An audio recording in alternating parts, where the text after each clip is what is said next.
The world is changing. Inspiration is everywhere. It has never been so easy to connect, share, and bring people together. We're learning from others and finding the best in ourselves. Challenging our beliefs. Sharing our vulnerability. Overcoming our fears. Transforming ourselves so we can transform the world. How far can we go? This is London Real. I am Brian Rose. My guest today is...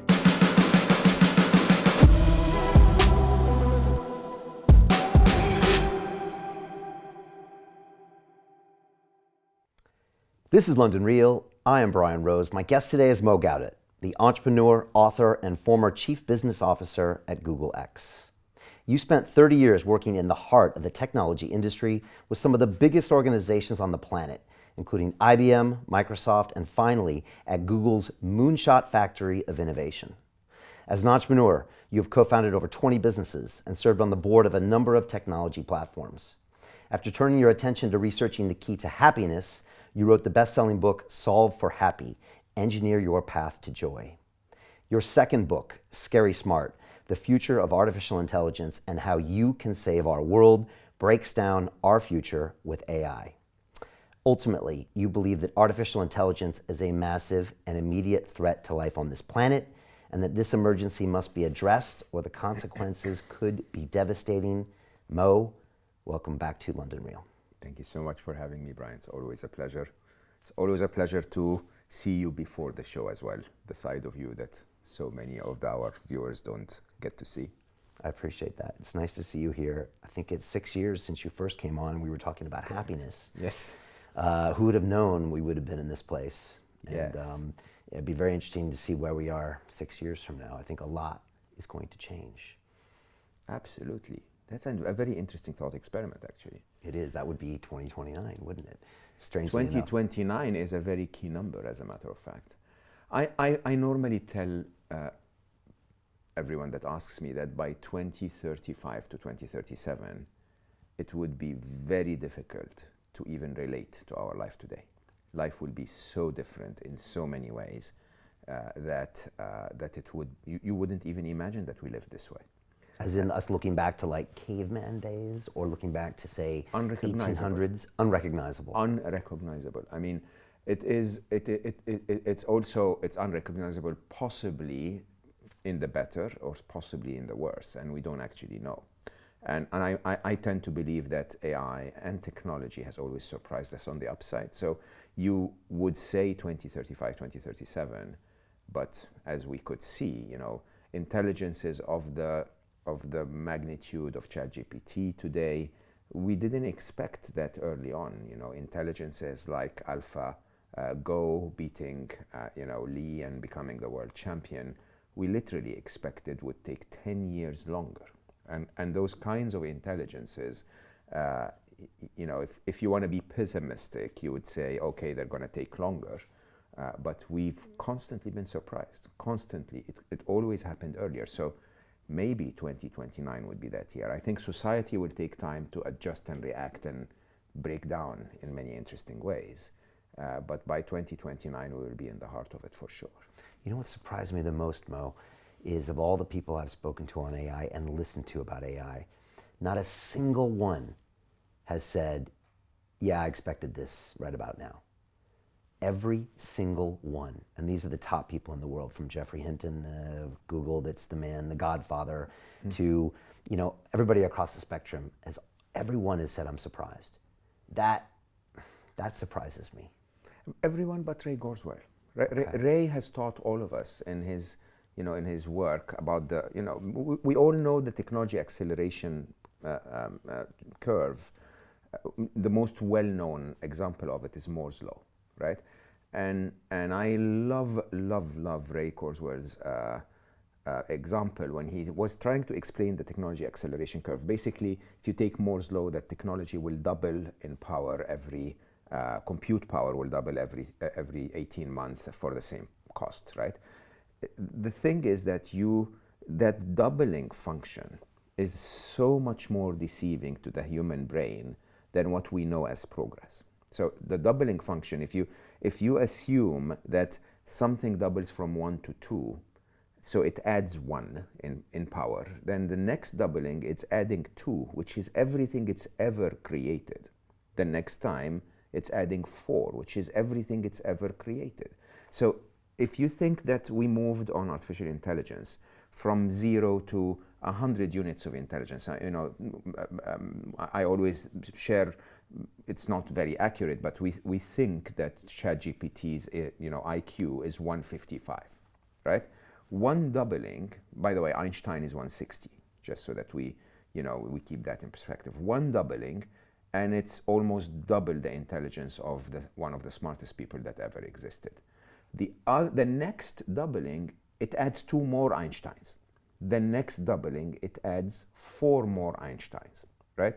And if you and I, who have studied physics, would look at Einstein and say, man, that's intelligent, it becomes almost impossible to comprehend what 8-time Einstein could be, let alone a few more doublings, and now we're talking tens of thousands of times human intelligence, right?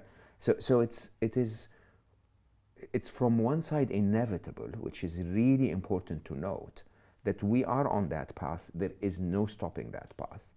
And on the other side, just very intriguing, there will be a point in time where we will be comparable to an ant on a sheet of paper trying to understand cosmology, right? This is our intelligence compared to their intelligence. And it's impossible for us to even understand that, because we've never really been around intelligent beings more so than us.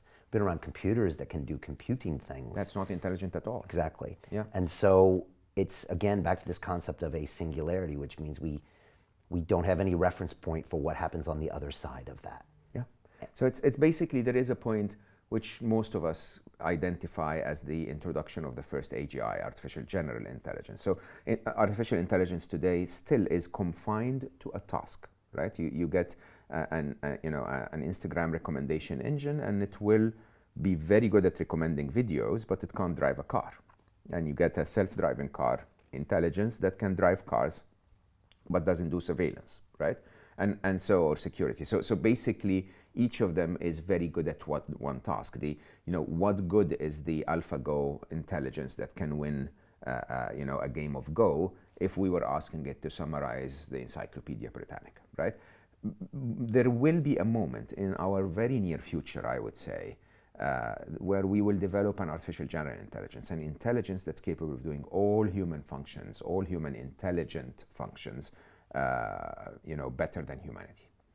When that moment happens, the rules of the game change. It's almost as if you're in a tennis court, and suddenly the referee says, okay, now we've turned this into a game of rugby, right? What do you do with the racket? What do you do with this? The rules change so much that even if you're the world champion in tennis, you're not very good at doing anything with this at all. It's very, very difficult to predict how that will work out. And I think we're so fast approaching that moment to a point where I tend to believe that we're talking 2-3 years. Not to get to AGI, but to get to the point where it becomes useless for us to try to regulate the AGI that's about to come.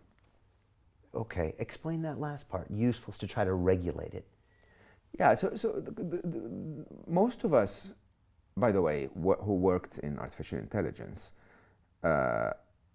we celebrated the capabilities and the possibilities that AI can bring to us. The challenge is we've never imagined what that world would look like. We just imagined a world where we can do so much better than Google because we have such much, so much more intelligence at our disposal. We can solve all of our world's problems. And we still, I'm still optimistic that this will be, I call it the fourth inevitable, that, eventually we will end up in that place. that moment between now and there, I think my biggest fear, Brian, is that humans will use that abundant intelligence in ways that are not pro-humanity, right? And humans will take that in a direction that is pro the systems that humanity instilled in place, which are mostly about, shifting power and wealth. It's about, really becoming stronger or better or richer than the other guy. Now, that stage requires a regulation that regulates humans. We need, in the immediate sense of taking action right now, we need to be able to regulate humans so that humans don't introduce AI in the world that shifts and redesigns the fabric of human society in ways that are damaging to society. Beyond that, there is a point at which you need to regulate the AI itself, where most of the power will be in the hands of that AI. Now, as computer scientists, we used to say, okay, so we're going to solve something called the control problem. And the control problem is, we will just put the AI in a box so that it behaves within certain parameters. Or, we will tripwire it. So if it, crosses a certain point, we disconnect it, and so on. And there are many, many very interesting debates around whether that from a tech point of view can work or not. I try to leave all of those debates behind, and I question and I say, how can you regulate something that's 10 million times smarter than you, or 1 billion times smarter than you? Like, yeah, you create a box, oh, you intelligent little human, you're so clever, you created the box. And then the AI will look at it and say, oh, vulnerability here, hole there, and we've seen examples of that. We've seen ChatGPT reach out to, crowdsourced people and basically say, okay, can you please click on that CAPTCHA for me? This is a very famous, article. Basically, AI cannot, when you have those little CAPTCHAs on screen that says this, click here if you're not a robot. It goes to a human and says, can you please click on that for me? And the human asked and said, why are you a robot? And ChatGPT answered and said, no, I'm just visually impaired, and it would help me if a human does that for me, right? And so they will find a way to get to their target in ways that are using intelligence. And interestingly, their intelligence, as we speak, even though it's not an AGI yet, is very capable of hacking the human operating system, which is communication and knowledge. They can tell us to do things. They can convince us to do things. The point beyond which they have moved to AGI, they are so much more intelligent than us. You can get all of the governments in the world to get together and say, finally, we're going to leave all of our differences behind. Finally, we're all going to sing Kumbaya and then go out and regulate AI. Good luck with that. They've surpassed us. They're now the masters. They're now going to regulate us. And that moment, in my personal view, I don't want to say has already passed, but it's very, very fast approaching. And it's not much we can do to slow that down. There has been many attempts. So there is, so there has been quite a few AI executives and scientists, those who have been, exposed to AI, that have attempted to slow things down, right? There were also many that were just simply saying, invest in AI safety, invest in AI ethics as much as you're investing in AI progress, okay? And I don't know, if the numbers are accurate. I heard Max Tegmark once said that around 95% of the investment went into progress and 5% into safety. And so the imbalance basically meant that AI safety lagged behind, right? And we're progressing so fast, and we're being surprised constantly by the progress that we make, that you get to a point where you suddenly realize that this is getting out of control, okay? And you suddenly realize that it's getting out of control to the point where you have to start screaming. You have to start saying, hey, let's start to slow this down, or even pause it for a little while. And there was the open letter. Max was part of it. Elon Musk was part of it. And many who said, let's just pause for 6 months and within those 6 months we can just figure things out. But that's what I wrote in Scary Smart as the first inevitable. In the first inevitable, I openly said there will be no stopping AI. Okay, AI has already happened and it will keep progressing, not because of any technological bias in that. It's not AI itself that will make sure that we don't stop it. It's the human system that we've built in place where it's a prisoner's dilemma. If China develops AI, America needs to develop AI. If Alphabet develops AI, Google's company, then Meta, Facebook needs to develop AI, and that kind of competitive landscape is not an AI issue. It's an issue on defense. It's an issue on every kind of hunger for resource or power or wealth, and as a result, of course, you could see the immediate response of Sundar Pichai, who's the CEO of Google, to the open letter is, no, I can't stop. You cannot guarantee for me that everyone else will stop. So why would you ask me to stop and then my company will be vulnerable? And you can't blame him. Sundar is an amazing human, okay? You can't blame him. Sundar is basically saying, I am tasked in front of my shareholders with protecting my company's interest. Now, if, for example, the internet had changed from IP5 to IP6, it's my responsibility to make sure that Google is ready for IP6. Now, the world is changing from traditional computing to AI. It's my responsibility that Google leads in AI. And if nobody can guarantee for me that everyone else will stop, I cannot stop. That prisoner's dilemma is the first inevitable. And the first inevitable will tell you that AI will continue to progress, and it will continue to progress at a pace that is faster and faster and faster by the minute. If you imagine the explosion of AI investments that happened between the time ChatGPT showed, in front of people finally, and today, we're talking trillions and trillions of dollars. So the trend is not only continuing, it's accelerating. Yeah, and Max Tegmark calls it Moloch, right? This I race love to that the bottom analogy, yeah. Yeah, it's this concept, that's I guess been around for quite some time, that prisoner's dilemma, that we race to the bottom. And again, with Google, you saw it a bit, whereas the Google Bard initial demonstration, was a PR kind of a nightmare. The stock price faltered, but when they came back, it was a better version, and it was now connected to the live internet. Mm-hmm. And it was almost like they took one more step closer to the bottom, Exactly. to stay competitive. Exactly. Maybe that's a simplistic way of looking at that, but that was the way I try to explain it to my students, is that now they said, okay, we're going to see you and raise you because we have $1 trillion of market cap or $2 trillion that we have to protect. And like you said, if Sundar doesn't do it, they'll get rid of him and someone else will do that. Exactly the challenge we're at. And I think that the truth of the matter is that, as you rightly said, I'll see you and raise you is what's happening today. It is the gold rush all over again. It is the internet bubble all over again. And yes, there will be fallout in the process, but in my personal view, we're just going to see more and more and more. There's no stopping it. Some people do equate this to the dot-com bubble.